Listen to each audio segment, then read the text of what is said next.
مضبوط رکھیں، خوف و دہشت کو دل سے نکالیں، موت کا خوف دل سے نکالیں۔ مرنا برحق ہے، اپنے وقت پر موت آئے گی اور صرف ایک مرتبہ آئے گی، کوئی موت کو روک نہیں سکتا، لیکن موت کے ڈر سے ہمیشہ ہم گھر کے اندر اب بیٹھے کانپتے رہیں، یہ بھی طریقہ نہیں ہے۔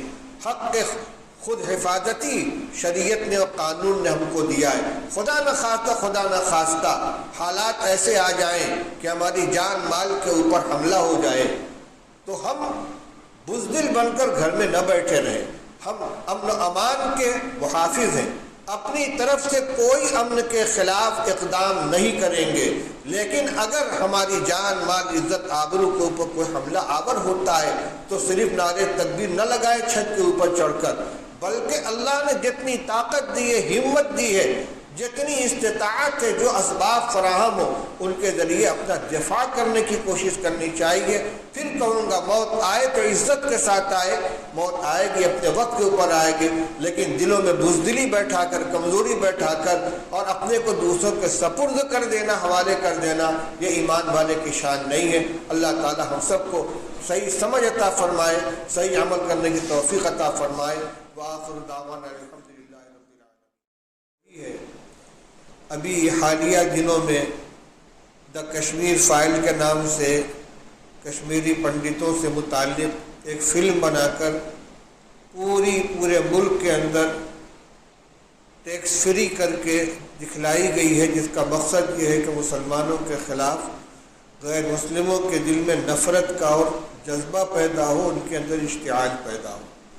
یہ حالات برابر چل رہے ہیں اور ایسا نہیں ہے کہ لوگوں کا اس کا علم نہیں یا اس کا احساس نہیں ہے، لیکن ہو کیا رہا ہے، جو لوگ دانشور کہلاتے ہیں یا اپنے کو فکر مند سمجھتے ہیں، وہ سوائے قائدین کو کوسنے کے اور ان سے کچھ نہیں ہوتا۔ عام مسلمانوں کو اس موقع پر کرنا کیا چاہیے، یہ بات کسی کی طرف سے سامنے نہیں آتی۔ آج میں یہی عرض کرنا چاہتا ہوں کہ ان حالات کے اندر ہماری ذمہ داری کیا بنتی، ہمیں کیا کرنا چاہیے۔ میں سب سے پہلے اپنے سے مخاطب ہوں، پھر اپنے اہل خانہ سے، احباب سے، اہل محلہ سے، اہل شہر سے اور پورے ملک کے لوگوں سے جہاں تک کہ آواز پہنچ سکتی ہے۔ میرے خیال میں 3 کام ہمارے کرنے کے ہیں۔ سب سے پہلی چیز تو ہے اپنے ایمان اور اعمال کو مضبوط کرنا۔ اللہ جل شانہ ارشاد فرماتے ہیں وَأَنْتُمُ الْأَعْلَوْنَ إِن كُنتُمْ وَلَا تَهِنُوا وَلَا تَحْزَنُوا وَأَنْتُمُ الْأَعْلَوْنَ إِن كُنتُم مُؤْمِنِينَ۔ تم کمزور مت پڑو اور رنجیدہ مت ہو، تم ہی سر بلند رہو گے بشرطے کہ تم مومن ہو، ایمان والے ہو۔ ایمان تمہارے اندر مضبوط ہو اور ایمان کے تقاضوں پر عمل کرتے رہو تو یقینی طور پر تمہیں کامیابی ملے گی، سربلندی ملے گی۔ اور اللہ کا جو اعلان ہے وہ ہمیشہ کے لیے ہے وَلَن تَجِدَ لِسُنَّتِ اللَّهِ تَبْدِيلًا وَلَن تَجِدَ لِسُنَّتِ اللَّهِ تَحْوِيلًا۔ تم ہرگز اللہ کے طریقے میں کوئی تبدیلی نہیں پاؤ گے، اللہ کے فیصلے میں، طریقے میں کوئی رد و بدل نہیں پاؤ گے۔ جو ضابطہ ہے وہ ہمیشہ کے لیے ہے۔ لہذا سب سے پہلا کام تو یہ ہے لا تہنوا ولا تحزنوا، کمزور مت پڑو، بزدل مت بنو، دل کے اندر قوت پیدا کرو۔ موت ایک مرتبہ آنی ہے اور اپنے وقت کے اوپر آنی ہے، یہ ہمارا ایمان ہے، عقیدہ ہے۔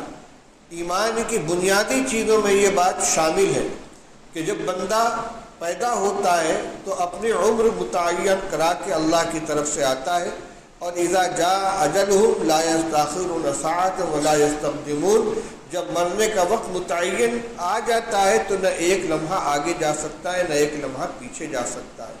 وَلَوْ كُنْتُمْ فِي بُرُوجٍ مُشَيَّدَةٍ، مضبوط قلعوں کے اندر بھی آدمی چھپ کر اگر بیٹھے گا تو موت وہاں پہنچ کر رہے گی۔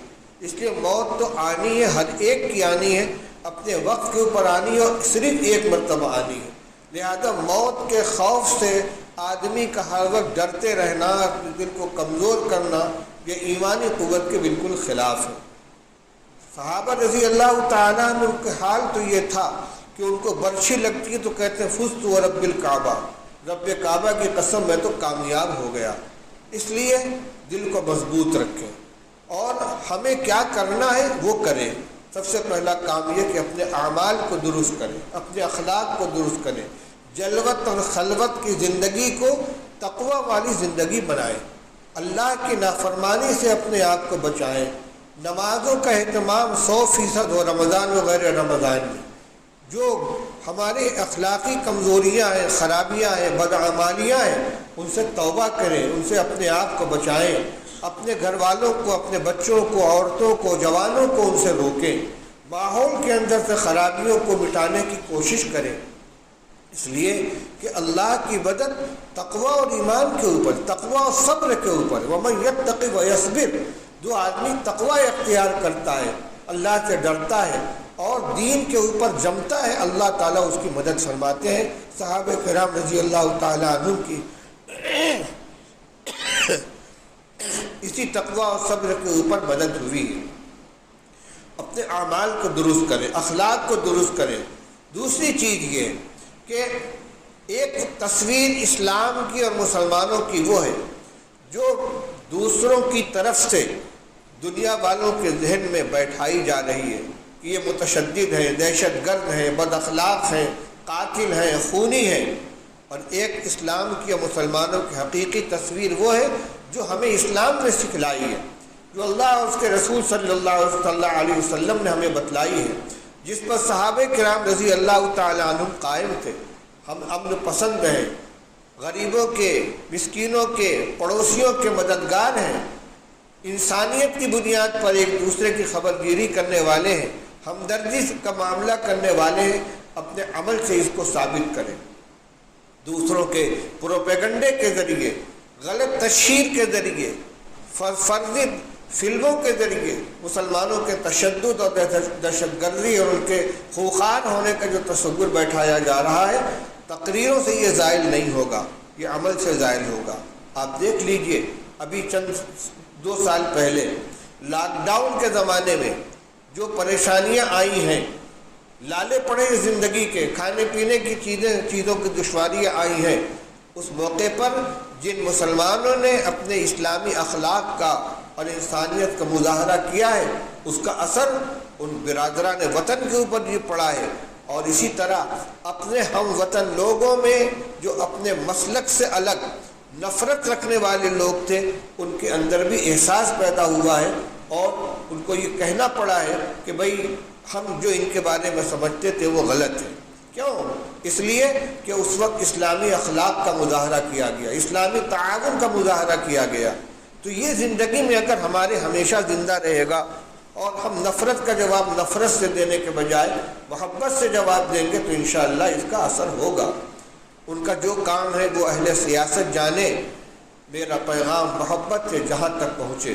ہمیں محبت کا پیغام عام کرنا چاہیے، محبت کا پیغام بڑھانا چاہیے۔ ہمیں کسی دوسرے کے اوپر بھروسہ نہیں کرنا ہے۔ جو حالات چل رہے ہیں آپ دیکھ رہے ہیں، نہ کوئی سیاسی پارٹی ان کے خلاف آواز اٹھا رہی ہے، نہ کوئی سیاسی لیڈر سامنے آ رہا ہے۔ ہمیں جو کچھ کرنا ہے اپنے قوت بازو اور اپنے قوت ایمانی کی بنیاد پر کرنا ہے۔ اس لیے اپنے اعمال کو اور اخلاق کو درست کریں، دل کے اندر ہمت پیدا کریں۔ لیکن سوال یہ پیدا ہوتا ہے کہ حالات کی بنا پر جو دل میں کمزوری آ رہی ہے، خوف بیٹھا ہوا ہے، دہشت کے شکار ہے، یہ ہمارے دور کرنے سے کیسے دور ہوگی؟ میرے بھائیوں، اس موقع پر ایک اور حدیث یاد آئی کہ یہ جہاں سے، جس راستے سے یہ کمزوری آئی اسی راستے سے اس کو دور کیا جائے گا۔ ایک حدیث ہے جو پہلے بھی آپ سن چکے ہوں گے اور آج کے حالات پر وہ بالکل صادق آ رہی ہے، بالکل فٹ بیٹھ رہی ہے۔ اللہ کے رسول صلی اللہ علیہ وسلم نے ارشاد فرمایا، یوشک الامم ان تداع علیکم کتداع الآکلۃ الی قصعتها قالوا ومن قلة نحن یومئذ یا رسول اللہ قال بل انتم یومئذ کثیرون ولکنکم غثاء کغثاء السیل وَلَيَنزِعَنَّ اللَّهُ فِي قُلُوبِ مِنْ قُلُوبِ عَدُوِّكُمُ الْمَحَابَّةَ مِنْكُمْ وَلَيَقْذِفَنَّ اللَّهُ فِي قُلُوبِكُمُ الْوَهْنَ قَالُوا وَمَا الْوَهْنُ يَا رَسُولَ اللَّهِ قَالَ حُبُّ الدُّنْيَا وَكَرَاهِيَةُ الْمَوْتِ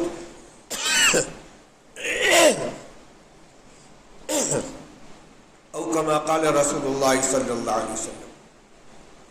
رسول اللہ صلی اللہ علیہ وسلم نے ارشاد فرمایا تھا، اے لوگو، وہ وقت آئے گا جب دنیا کی ساری قومیں تمہارے خلاف ایک دوسرے کو اس طرح دعوت دیں گی جس طرح دسترخوان پہ کھانا کھانے والی جماعت ایک دوسرے ساتھی کو بلاتی ہے، آؤ یہ ڈش بہت لذیذ ہے، یہ سالن بہت عمدہ ہے، ذرا یہ لے لو۔ اس طریقے سے تم لقمہ تر بنو گے اور ساری قومیں تمہارے خلاف متحد ہو کر تمہیں ختم کرنے کی کوشش کریں گی۔ جس وقت یہ پیشین گوئی فرمائے رسول اللہ صلی اللہ علیہ وسلم، صحابہ کرام کی شوکت تھی، قوت تھی، دبدبا تھا، 1 مہینے کے فاصلے تک ان کا روب پہنچا ہوا تھا۔ کہنے لگے حیرت سے، وَمِن قِلَّةٍ نَحْنُ يَوْمَئِذٍ یا رسول اللہ، کیا اس وقت یا رسول اللہ ہم لوگ تعداد کے اعتبار سے بہت تھوڑے ہوں گے، بہت قلیل ہوں گے؟ آج فرمایا بل انتم یومئذ کثیرون، نہیں، تم لوگ اس وقت تعداد میں بہت ہوگے، بڑی تعداد ہوگی تمہاری، ولیکنکم غثاء کا غصاء السیل، لیکن تمہاری حیثیت وہ ہوگی جو سیلاب کے زمانے میں پانی کی سطح پر بہنے والے کوڑے کرکٹ اور جھاڑ جھنکاڑ کی ہوتی ہے، اتنی مقدار ہوتی ہے کہ پانی کی پوری سطح اس کے اندر چھپ جاتی ہے، لیکن نہ ان کی کوئی قدر و قیمت ہوتی ہے، نہ ان کے اندر کوئی طاقت ہوتی ہے، وہ بہاؤ سے اپنے کو روک نہیں سکتے، وہ اپنے وجود کو باقی نہیں رکھ سکتے۔ پانی کا بہاؤ جدھر بہائے لیے جا رہا ہے، بہتے چلے جا رہے، کہیں کوئی چیز آئی تو ٹکرا گئے، نشیب آیا تو نیچے گر گئے۔ اسی طریقے سے تمہاری حیثیت ہو جائے گی کہ تعداد میں بہت ہوگے، لیکن سیلاب کے اندر جو پانی کی سطح پر بہنے والا کوڑا کرکٹ ہوتا وہی حیثیت ہو جائے گی۔ فرمایا رسول اللہ صلی اللہ علیہ وسلم نے کچھ زمانے میں، سنیے غور سے سنیے جو حالات ہم وہ کہاں سے آئے ہیں، فرمایا اللہ تعالیٰ تمہارے دشمنوں کے دلوں سے تمہارا رعب نکال دیں گے اور تمہارے دلوں میں کمزوری پیدا کر دیں گے۔ کہاں سے فیصلہ ہو رہا ہے؟